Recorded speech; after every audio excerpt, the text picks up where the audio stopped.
mukhang magiging problemado ang House Prosecution Panel ni na Luistro dahil defective ang kanilang mga ebidensya. Defective nga daw ang articles of impeachment sa umpisa pa lamang. Ganito nga daw kasi yun, pag inadapt ng depensa ang exhibits ng prosecution. So meaning magiging malaking problema ito sa House Prosecution. Kasi nga, inadapt ng depensa ng defense team nila Vice President Sara yung ebidensya ng kalaban, yung ebidensya ng House Prosecution Panel. So it will be used against the House Prosecution Team. Magagamit iyon laban sa kanila. Ay lahat pa naman ng mga minamarkahang ebidensya or ni-request nila ay inadapt ng defense team ni Vice President Sara. So meaning at katunayan na ang kanilang mga ebidensya ay napakahina talaga. Ito ang video mula sa isang trial lawyer. Panoorin natin. Opo. Paano ho niyo tinitingnan ang dami po ng mga ebidensya, dokumentong dala ng House Prosecution Panel laban po sa Vice Presidente? Well, they can always produce voluminous records, voluminous documents na wala namang connection sa kanilang articles of impeachment. At hindi naman ibig sabihin na lahat yan ay magiging relevant. Because probably optics lang yan. In fact, karamihan dyan ay inadapt pa ng depensa as part of their evidence. You know, sa experience ko as a trial lawyer before, pag inadapt ng depensa ang exhibits ng prosecution, ibig sabihin, there's really a very big problem ang prosecution. Depektibo ang mga ebidensya at ginagamit o pwedeng gamitin laban sa kanila yon. And that severely weakens case like in this particular proceeding. So, halos lahat ng ebidensya na minamarkahan nila o ni-request nila ay inadapt ng depensa. So, ibig sabihin, their case is really very weak. So, ganito lamang yan, the more prosecution team. So ganito lamang yung the more prosecution team pressing the evidence na akala nila ayun ay magiging substantial evidence na kung ating i-examine na mabuti based sa mga factual or truth at kung irrelevant sa impeachment case, mas maganda ito kasi parang mas magiging pabor pa ito kay Vice President Sara. At the end, blessing in disguise as it seems as evidence would be problem talaga kasi defective na ang ebidensya. Kumbaga parang na-checkmate na kasi sa makatuwid, kumbaga sa legal analogy ng defense team ni VP Sara, kumbaga sa kalye, ibigay ang hilig.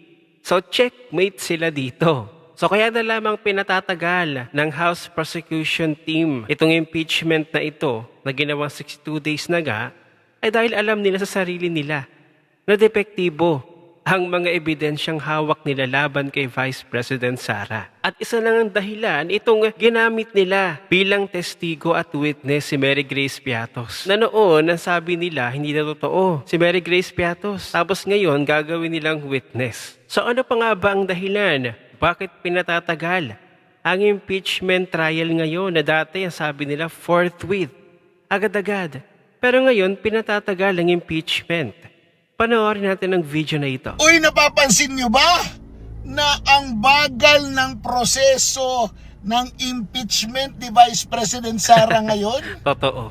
Last year, di ba, may pa forthwith pa. Nagmamadali. Ang nangyari ngayon? Bakit ngayon bumagal kayo? Ha? Gusto kasi nila na masiguro na magkaroon sila ng numero. Dahil pag hindi, agoy, alam niyo na yung mangyayari. Ano sabi ni VP Sara? Makabalos lang ko. Nakakatakot yun no? Backed up by millions of Filipino. Majority of the Filipino people. Pag maging Pangulo, si Vice President Sara Duterte, tapos talaga lahat ng politiko. I mean all. Walang exemption, lahat imbestigahan na. Lahat alamin kung paano sila yumaman. Lahat alamin kung saan nila nakuha yung pera nila. Lahat talaga. Lahat. Walang exemption. Walang at isuli pag hindi talaga nila ma-prove na may income silang ganun. Para naman umasenso ang Pilipinas. Ma'am, Vice President Sara Duterte, kayo po ang aming pag-asa. Ilalaban namin kayo. Talagang titindig kami kahit ano pa ang sabihin nila. Solid kami sa inyo. Mananatili kaming lumalaban. Magkaso na ng magkaso yung mga yan. Basta kami magsasalita kami kung anong totoo. Basta ma'am, pag maupo kayo sa unang taon pa lang, rekopohin nyo na lahat ng kayamanan ng mga tanginang yan. Nang makabawi naman yung mga Pilipino sa kanila, ma'am, gusto din namin bumawi Ilang taon sa din. lahat ng mga tumarantado sa Pilipinas.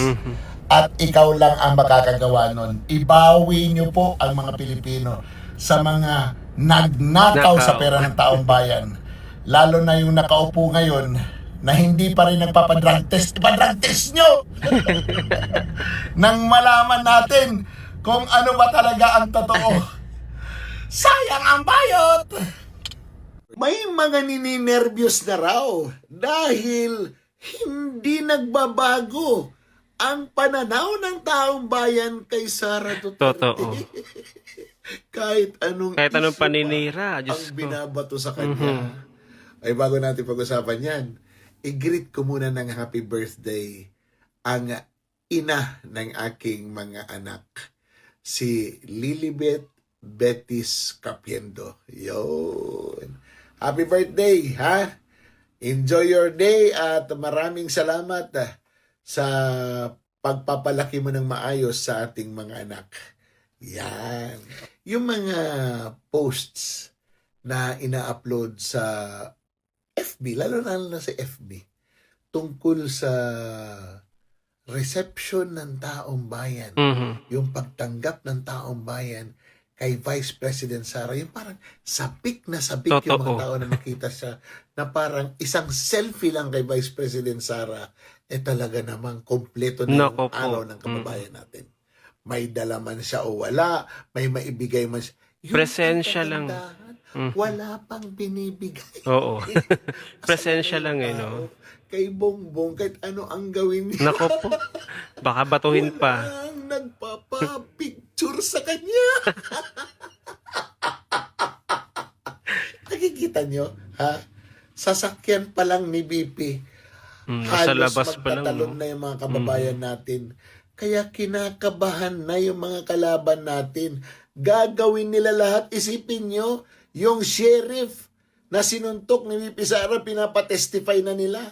Yung nakaaway ni BP Sara ng grade 1 pa siya, pinapatestify na rin. Totoo ba? Para lang masira yung Vice President, pero mahal na mahal talaga siya Totoo. ng taong bayan. Hindi Wala matitinag. talagang magagawa Mhm. ang sino man para mapigil yung aming beautiful president. Future. Sa 2028. Abangan natin lahat niyan. At syempre, ang mangyayari dyan, kulong kayong mga hinayupak kayong Maluwag na lahat. nakaw. Sayang ang bayot. So, totoo yung sinabi ni Madarhog, dati, nagkukumahog, talagang pinipilit nila na maumpisahan na yung impeachment.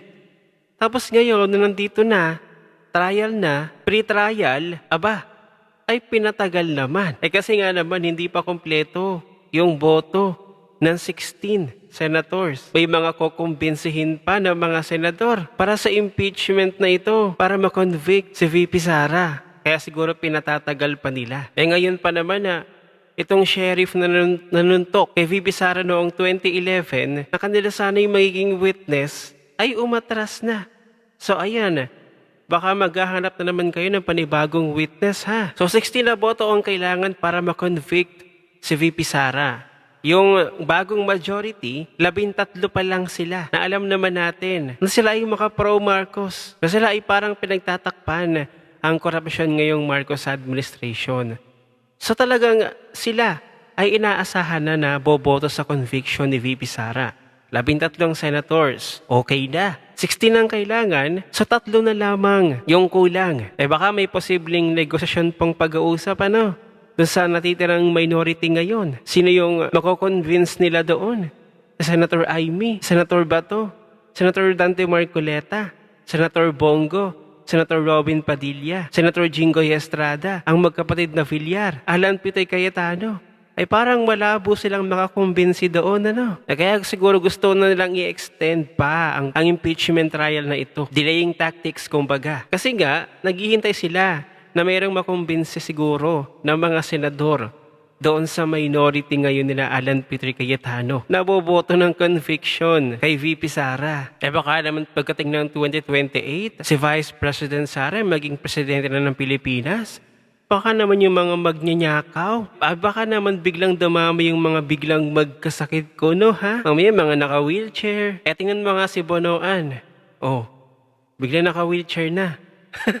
So talagang lintik lang ang walang ganti. Dahil ang administrasyon na ito ay pinagnakawan po ang sambayan ng Pilipino. Na pera din po ng mga Pilipino pinagpagura nila sa kanilang mga trabaho, sa kanilang mga buwis, at lalong-lalo na doon sa flood control na sana'y napakinabangan ng mga Pilipino para makaiwas kahit papaano sa mga pagbaha. Pero ibinulsa ang pera ng taong bayan. Kaya ngayon laganap ang pagbaha sa iba't ibang sulok ng Pilipinas. Kaya nga sabi ni Madarahug, sa 2028, ibawi natin si VP Sara dahil siya lamang ang makakagawa na mapanagot ang lahat ng magnanakaw sa administrasyon na ito. Ano ang inyong opinion? I-share mo na ang video na ito. Mag-iwan ng comment at like yan sa ibaba at magkita-kita ulit tayo sa susunod na video.